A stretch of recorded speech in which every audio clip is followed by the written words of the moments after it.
மெதுவடைனா வெளியில் நல்லா கிறிஸ்பாக இருக்கணும், உள்ளே சாஃப்டாக இருக்கணும், எண்ணெய் எதுவுமே குடிக்கக்கூடாது. அதுதான் பர்ஃபெக்ட் மெதுவடை.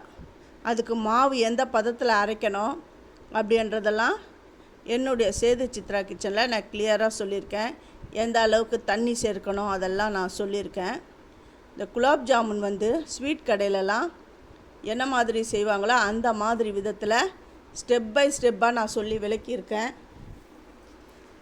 நல்லா ரவுண்ட் ஷேப்பில் பிளவுகள்லாம் வராமல் எப்படி பர்ஃபெக்டாக செய்யணும் அப்படிங்கிறதையும் என்னுடைய சேது சித்ரா கிச்சனில் நான் சொல்லியிருக்கேன். இன்ட்ரெஸ்ட் இருக்கவங்க நீங்கள் போய் என் சேனலை பாருங்கள். பாதுஷா, லேயர் பாதுஷா பேக்கரி ஸ்டைலில் எப்படி பண்ணுறது அப்படிங்கிறதையும் நான் சொல்லியிருக்கேன். இந்த பிகினர்ஸ் கூட எனக்கு சமையலே தெரியாது அப்படிங்கிறவங்க கூட ஈஸியாக என்னுடைய சேனலை பார்த்து தெரிஞ்சுக்கலாம். அதுக்கு முதல்ல என்னுடைய சேது சித்ரா கிச்சனை சப்ஸ்கிரைப் பண்ணுங்கள். அப்போ தான் நான் போடுற ஒரு வீடியோவுடைய நோட்டிஃபிகேஷனும் உங்களுக்கு காட்டும். அப்புறம் இந்த மாதிரி முறுக்கு எப்படி சுற்றணும், இது கை முறுக்கு. கை முறுக்கு நம்ம கை யூஸ் பண்ணாமல் இந்த மிஷின் வச்சே கை முறுக்கு சுற்றலாம். இந்த மாதிரி எப்படி ரொட்டேட் பண்ணணும் அப்படிங்கிறதையும் நான் சொல்லியிருக்கேன்.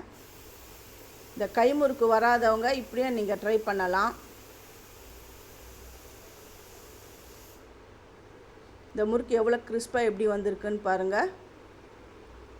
நான் இதை உடச்சும் காட்டுறேன். நல்லா கிறிஸ்பாக சூப்பராக வந்திருக்கு. இன்ட்ரெஸ்ட் இருக்கவங்க என்னுடைய சேனலை போய் பாருங்கள். பார்க்குறதோட விட்டுடாதீங்க. சப்ஸ்கிரைப் பண்ணுங்கள், லைக் பண்ணுங்கள், ஷேர் பண்ணுங்கள். இதுக்கப்புறம் மலாய் சாண்ட்விச், இதையும் ஈஸியாக பண்ணிடலாம், ரொம்ப கஷ்டமே கிடையாது.